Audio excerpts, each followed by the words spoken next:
प्यारे बच्चों, इससे पहले वाली कहानी में आपने बगुला भगत की कहानी सुनी थी और वो दमनक और करटक ये दोनों जो है आपस में सुना रहे थे। दमनक सुना रहा था करटक को और वही फिर आगे की कहानी सुनाता है और कहता है कि सबसे बड़ा जो है बल जो है बुद्धि का बल होता है।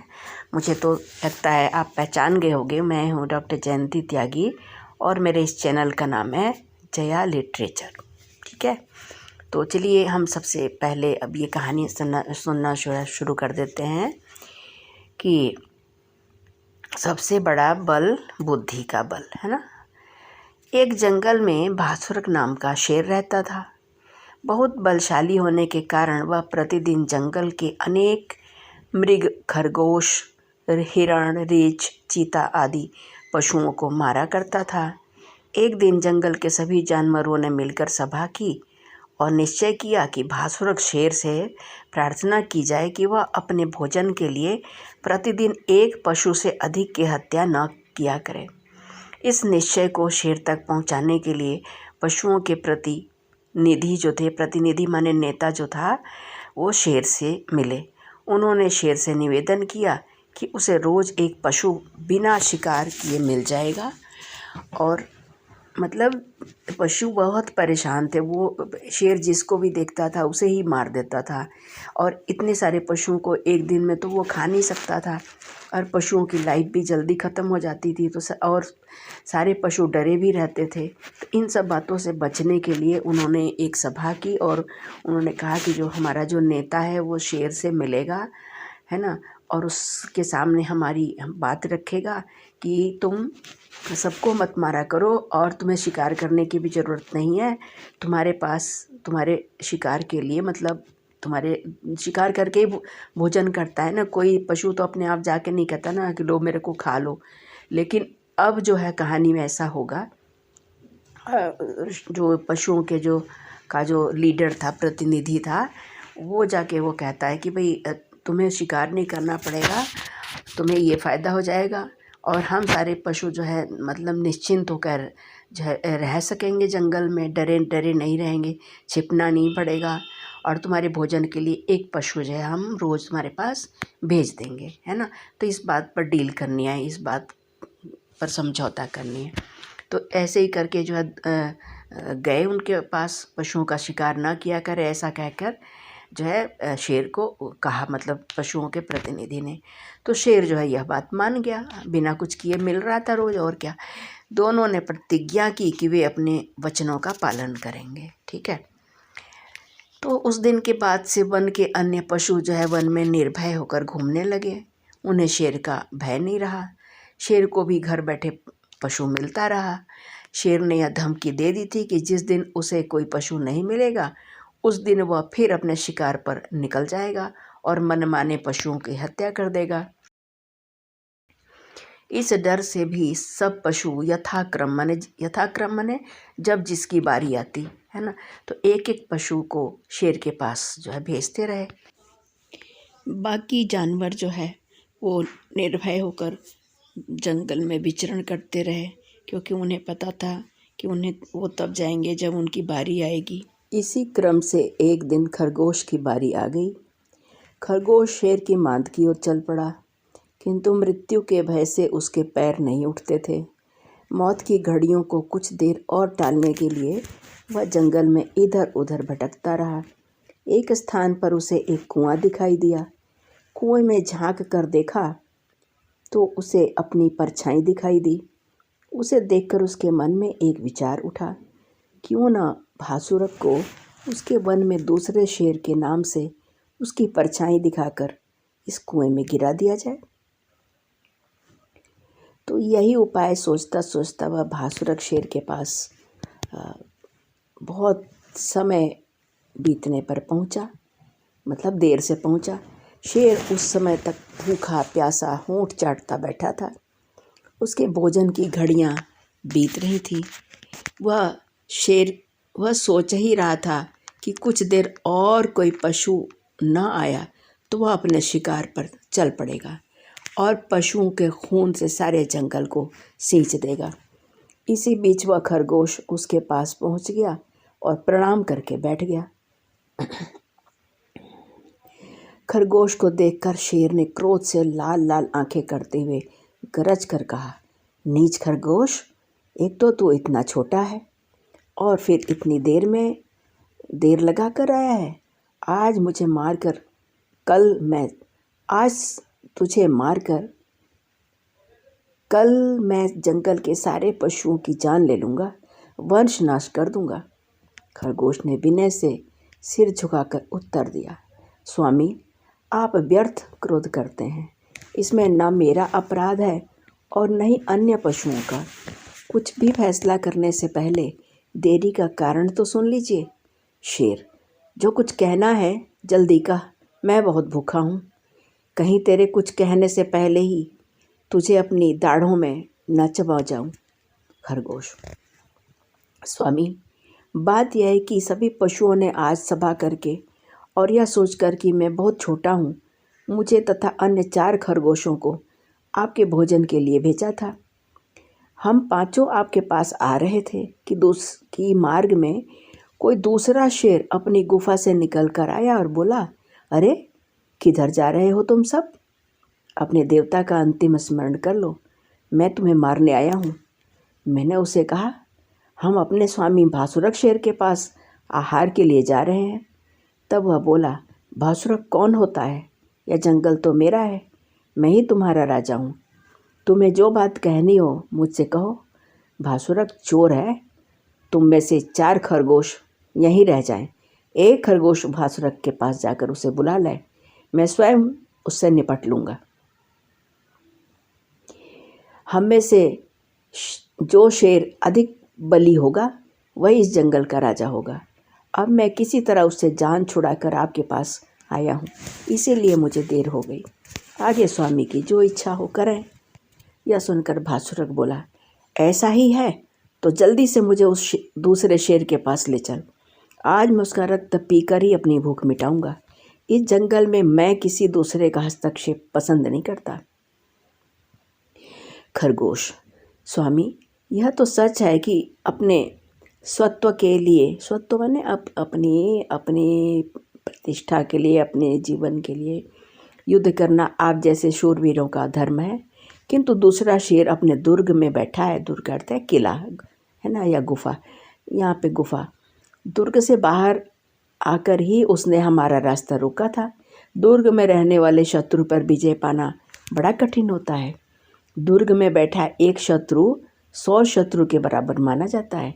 दुर्गहीन राजा दंतहीन सांप और मदहीन हाथी की तरह कमज़ोर हो जाता है। दुर्गहीन राजा मतलब जिस राजा के पास कोई दुर्ग ना हो, किला ना हो, और जिस सांप के पास कोई दांत ना हो, और जिस हाथी के जो गंडस्थल होता है उसमें मद ना हो, है ना, ताकत का एहसास ना हो, तो वो लोग कमज़ोर हो जाते हैं। तो भासुर कहता है, तेरी बात ठीक है, किंतु मैं उस दुर्गस्थ माने दुर्ग में रहने वाले शेर को भी मार डालूँगा। शत्रु को जितनी जल्दी हो नष्ट कर देना चाहिए। मुझे अपने बल पर पूरा भरोसा है। शीघ्र ही उसका नाश न किया गया तो वह बाद में असाध्य रोग की तरह प्रबल हो जाएगा। असाध्य रोग माने जो रोग कभी ठीक ना होता हो, उसको कहते हैं असाध्य। खरगोश कहता है, यदि स्वामी का यही निर्णय है तो आप मेरे साथ चलिए। यह कहकर खरगोश भासुरक शेर को उसी कुएं के पास ले गया जहाँ झुककर उसने अपनी परछाई देखी थी। वहाँ जाकर वह बोला, स्वामी, मैंने जो कहा था वही हुआ। आपको दूर से ही देखकर वह दुर्ग में घुस गया है। आप आइए, मैं आपको उसकी सूरत तो दिखा दूं। भासुरक कहता है, जरूर, उस नीच को देखकर मैं उसके दुर्ग में ही उससे लड़ूंगा। खरगोश शेर को उस कुएं की मेढ़ पर ले गया। भासुरक ने झुककर कुएं में अपनी परछाई देखी तो समझा कि यही दूसरा शेर है। तब वह जोर से गरजा।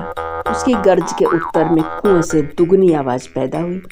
उस गूंज को प्रतिपक्षी शेर की ललकार समझकर, प्रतिपक्षी माने विरोधी, उसने सोचा कि वो तेरा जो शत्रु शेर है है ना, ये वो भी ललकार रहा है तुझे, मतलब कि चुनौती दे रहा है।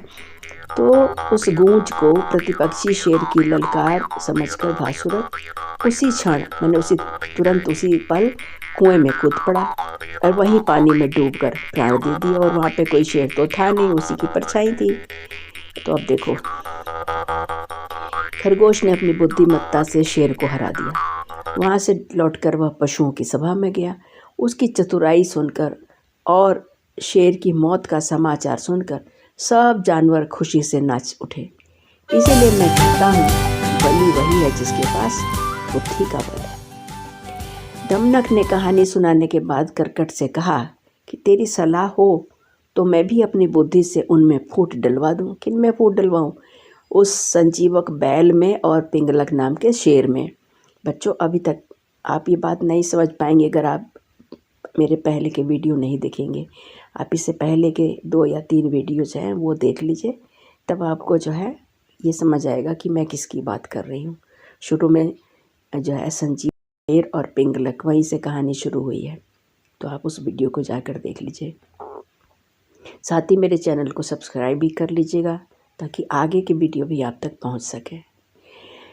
तो अब आगे देखो, दमनक ने कहानी सुनाने के बाद करकट से कहा, तेरी सलाह हो तो मैं भी अपनी बुद्धि से उनमें फूट डलवा दूं। अपनी प्रभुता माने अपना सामर्थ्य बनाने का यही एक मार्ग है, मतलब रास्ता है। मैत्री भेद किए बिना काम नहीं चलेगा। बच्चों, ये जो कहानियाँ हैं ना, जो पंचतंत्र है ना, उसके 5 चैप्टर है, मतलब 5 अध्याय हैं, है ना। उनको वहाँ पे भेद कहा गया है ना, उन सभी भागों को। तो ये जो भेद है इसका नाम है मित्र भेद। मित्र भेद का मतलब यह है, मित्रों में ही दुश्मनी करा दो, है ना, और फिर अपना फ़ायदा उठाओ। तो ये मित्र भेद, मैत्री भेद किए बिना नहीं चलेगा। उनसे मित्रता में, उनकी दोनों की मित्रता में फूट डालना चाहता है ना। मित्र भेद का मतलब है मित्रता में फूट डालना। तो करटक कहता है, मेरी भी यही राय है, तू उनमें भेद कराने का यत्न कर, मैंने कोशिश कर, ईश्वर करे तुझे सफलता मिले। वहाँ से चलकर दमनक पिंगलक के पास गया। उस समय पिंगलक के पास संजीवक नहीं बैठा था। पिंगलक ने दमनक को, पिंगलक कौन? पिंगलक शेर के पास गया, वो गीदड़। पहले वाली वीडियो में ये कहानी है, जो पंचतंत्र का जो पहला वीडियो है उसमें। पिंगलक ने दमनक को बैठने का इशारा करते हुए कहा, कहो दमनक, बहुत दिन बाद दर्शन दिए। दमनक, स्वामी, आपको अब हमसे कुछ प्रयोजन ही नहीं रहा तो आने का क्या लाभ। फिर भी आपके हित की बात कहने को आपके पास आ जाता हूँ।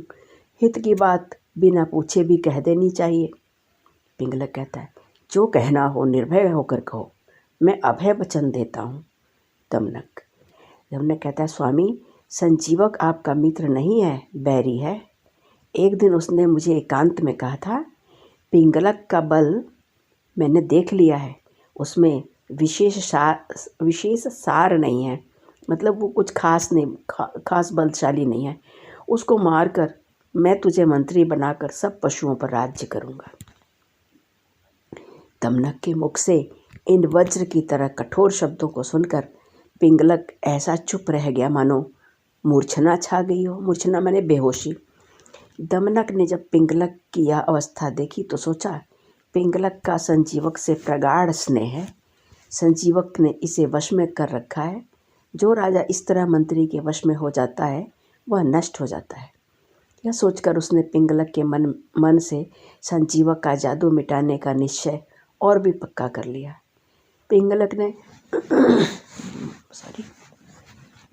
पिंगलक ने थोड़ा होश में आकर किसी तरह धैर्य धारण करते हुए कहा, दमनक, संजीवक तो हमारा बहुत ही विश्वास पात्र नौकर है, उसके मन में मेरे लिए वैर भावना नहीं हो सकती। दमनक, स्वामी, आज जो विश्वास पात्र है वही कल विश्वासघातक बन जाता है। राज्य का लोभ किसी के भी मन को चंचल बना सकता है, इसमें अनहोनी कोई बात नहीं। पिंगलक कहता है, दमनक, फिर भी मेरे मन में संजीवक के लिए द्वेष भावना नहीं उठती। अनेक दोष होने पर भी प्रियजनों को छोड़ा नहीं जाता। जो प्रिय हैं वह प्रिय ही रहता है। दमनक, यही तो राज्य संचालन के लिए बुरा है, जिसे आप अपने स्नेह का भाजन या जिसे भी आप स्नेह का पात्र बनाएंगे। फिर से सुनिए, एक लाइन थोड़ी गड़बड़ होगी। दमनक कहता है यही तो राज्य संचालन के लिए बुरा है, जिसे भी आप स्नेह का पात्र बनाएंगे वही आपका प्रिय हो जाएगा। इसमें संजीवक की कोई विशेषता नहीं है, विशेषता तो आपकी है। आपने उसे अपना प्रिय बना लिया तो वह बन गया, अन्यथा उसमें गुण ही कौन सा है। यदि आप यह समझते हैं कि उसका शरीर बहुत भारी है और वह शत्रु संहार में सहायक होगा, तो यह आपकी भूल है। वह तो घास पात खाने वाला जीव है। आपके शत्रु तो सभी मांसाहारी हैं, अतः उसकी सहायता से शत्रुनाश नहीं हो सकता। आज वह आपको धोखे से मारकर राज्य करना चाहता है। अच्छा है उसका षड्यंत्र पकने से पहले ही उसको मार दिया जाए। पिंगलक, दमनक, जिसे हमने पहले गुणी मानकर अपनाया है, उसे राज्यसभा में आज निर्गुण कैसे कह सकते हैं। फिर तेरे कहने से ही तो मैंने उसे अभय वचन दिया था। मेरा मन कहता है संजीवक मेरा मित्र है, मुझे उसके प्रति कोई क्रोध नहीं है। यदि उसके मन में बैर आ गया है तो भी मैं उसके प्रति बैर भावना नहीं रखता। अपने हाथों लगाया विष वृक्ष भी अपने हाथों नहीं काटा जाता। दमनक, स्वामी यह आपकी भावुकता है, राजधर्म इसका आदेश नहीं देता। वैर बुद्धि रखने वाले को क्षमा करना राजनीति की दृष्टि से मूर्खता है। आपने उसकी मित्रता के वश में आकर सारा राजधर्म भुला दिया है।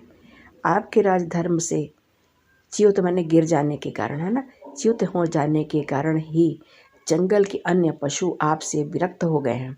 सच तो यह है कि आप में और संजीवक में मैत्री होना स्वाभाविक ही नहीं है। आप मांसाहारी हैं, वह निरामिष भोजी।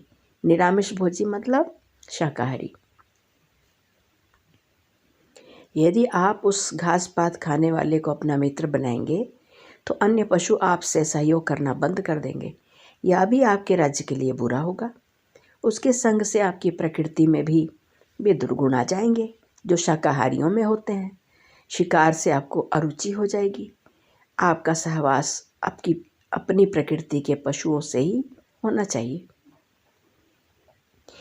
इसीलिए साधु लोग नीच का संग छोड़ देते हैं। संग दोष से ही खटमल की मंद गति के कारण वेगवती जू को भी मरना पड़ा था। पिंगलक ने कहा, यह कथा कैसे है। दमनक ने कहा, सुनिए। अब आगे जो है वह एक वेगवती जू माने तेज चलने वाली जू और खटमल की, और जो बहुत धीमा चलता है खटमल, उसकी कहानी सुनाएगा। मतलब दोनों का स्वभाव अलग है, तो उनकी दोनों की मित्रता से क्या हुआ, यह बात जो है दमनक पिंगलक को कहना चाहता है। दमनक पिंगलक को किसी भी तरह से यह समझाना चाहता है कि संजीवक उसका जो है शत्रु है। तो देखिए अब इसके आगे जो कहानी सुनाएगा वो होगा कुसंग का फल। मतलब नहीं अविज्ञातशीलस्य प्रदातव्य प्रतिश्रय। मतलब इसका ये है कि अज्ञात या विरोधी प्रवृत्ति के व्यक्ति को आश्रय नहीं देना चाहिए। अज्ञात मतलब जिसके बारे में हम नहीं जानते हैं। अब विरोधी प्रवृत्ति का मतलब है जो हमारे स्वभाव से उल्टे स्वभाव का हो। क्योंकि अगर विरोधी स्वभाव वाले दो लोगों को एक साथ रख दिया जाए तो हर बात पर वह एक दूसरे से जो है झगड़ा करते रहेंगे। तो इसलिए विरोधी स्वभाव वाले व्यक्ति को एक साथ नहीं रहने देना चाहिए। एक राजा के शयन कक्ष में शैया पर बिछी सफ़ेद चादरों के बीच एक मंद विसर्पिणी सफ़ेद जूं रहती थी। मंद विसर्पिणी का मतलब है नाम होगा यहाँ पर, मुझे लगता है। एक दिन इधर उधर घूमता हुआ एक खटमल भी वहाँ आ गया। राजा के शयन गृह पर, राजा के जो बिस्तर था ना, उसके बिस्तर पर बिछी हुई जो सफ़ेद चादर थी उसके बीच में एक मंद विसर्पिणी नामक सफ़ेद जूं रहती थी, है ना। तो एक दिन क्या हुआ कि इधर उधर घूमता हुआ एक खटमल भी वहाँ आ गया। उस खटमल का नाम था अग्निमुख, है ना। तो अग्निमुख को देखकर दुखी जून ने कहा, हे अग्निमुख, तू यहाँ अनुचित स्थान पर आ गया है। इससे पूर्व कि कोई आकर तुझे देखे, यहाँ से भाग जा। खटमल बोला, भगवती, घर आए दुष्ट व्यक्ति का भी इतना अनादर नहीं किया जाता जितना तू मेरा कर रही है। उससे भी कुशल क्षेम पूछा जाता है। खटमल उसे घर में रहने वालों का जो धर्म समझाता है। घर बनाकर बैठने वालों का यही धर्म है। मैंने आज तक अनेक प्रकार का कटु, तिक्त, कषाय, अम्ल रस का खून पिया है, केवल मीठा खून नहीं पिया। आज इस राजा के मीठे खून का स्वाद लेना चाहता हूँ। तू तो रोज ही मीठा खून पीती है, एक दिन मुझे भी उसका स्वाद लेने दे। तो जूं बोली, अग्निमुख, मैं राजा के सो जाने के बाद उसका खून पीती हूँ। तू बड़ा चंचल है, कहीं मुझसे पहले ही तूने खून पीना शुरू कर दिया तो दोनों मारे जाएंगे। हाँ, मेरे पीछे रक्तपान करने की प्रतीक्षा करे तो एक रात भले ही ठहर जा। खटमल बोला, भगवती, मुझे स्वीकार है, मैं तब तक रक्त नहीं पीऊँगा जब तक तू नहीं पी लेगी। वचन भंग करूँ तो मुझे देवगुरु का श्राप लगे। इतने में राजा ने चादर ओढ़ ली, दीपक बुझा दिया। खटमल बड़ा चंचल था, उसकी जीभ से पानी निकल रहा था। मीठे खून के लालच से उसने जूं के रक्तपान माने खून पीने से पहले ही राजा को काट लिया। जिसका जो स्वभाव हो वह उपदेशों से नहीं छूटता। अग्नि अपनी जलन और पानी अपनी शीतलता के स्वभाव को कहाँ छोड़ सकती है। मरते जीव भी अपने स्वभाव के विरुद्ध नहीं जा सकते। अग्निमुख के पैने दांतों ने राजा को तड़पा कर रख दिया। पलंग से नीचे कूदकर राजा ने संतरी से कहा, देखो, इस शैया में खटमल या जूं अवश्य है, इन्हीं में से किसी ने मुझे काटा है। संतरी मतलब जो दरबान थे, है ना।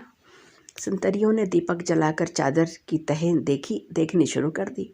इस बीच खटमल जल्दी से भागकर पलंग के पांव के जोड़ में जा छिपा। मंद विसर्पणी का मतलब है बहुत धीरे धीरे चलने वाली। तो मंद विसर्पणी जूं जो है चादर के तह में ही छिपी थी। संतरियों ने उसे देखकर पकड़ लिया और मसल डाला। दमनक जय शेर से बोला, इसीलिए मैं कहता हूँ कि संजीवक को मार दो, अन्यथा वह आपको मार देगा। अथवा उसकी संगति से आप जब स्वभाव विरुद्ध काम करेंगे, विरुद्ध मतलब जो आपका स्वभाव नहीं है उसका उल्टा काम करेंगे, तो अपनों को छोड़कर परायों को अपनाएंगे तो आप पर वही आपत्ति आ जाएगी जो चंडरौ पर आई थी। पिंगलक ने पूछा, कैसे? तो दमनक ने कहा, अब चंडरौ की कहानी तो सचमुच में अगले वीडियो में ही आपको सुनने को मिलेगी। तब तक के लिए बहुत बहुत धन्यवाद। अपना ख्याल रखना। Thank you so much. Bye.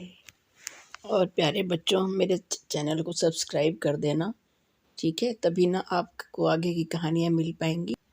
धन्यवाद। Take care.